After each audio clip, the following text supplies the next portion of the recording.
السلام علیکم ورحمۃ اللہ وبرکاتہ۔ بسم اللہ الرحمن الرحیم۔ ہم اس بد نصیب معاشرے کا حصہ ہیں جہاں حسن کا معیار گورا رنگ اور عقل کا معیار انگریزی زبان ہے۔ یہ ایک ایسی حقیقت ہے جس سے کوئی انکار نہیں کر سکتا۔ ہم نے انگلش زبان کو، جو انگلش زبان بولتا ہے وہ بہت ہی اچھا انسان ہے، وہ پڑھا لکھا ہے، چاہے وہ پڑھا لکھا ہو نہ ہو ہم اسے پڑھا لکھا سمجھتے ہیں، اور جس کا رنگ گورا ہو، جو حسین ہو، جو خوبصورت ہو، وہ ہی سب کچھ ہے۔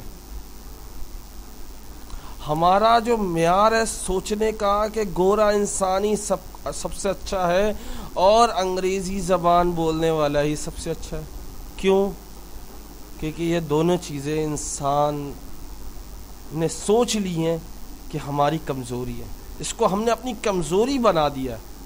کوئی حسن کے پیچھے بھاگ رہا ہے تو کوئی انگریزی زبان کے پیچھے بھاگ رہا ہے، لیکن کوئی بھی عقل سے نہیں سوچ رہا۔ یہ دونوں چیزیں فانی ہیں، کسی کام کی نہیں ہیں، لیکن ہم انہی کے پیچھے بھاگ رہے ہیں۔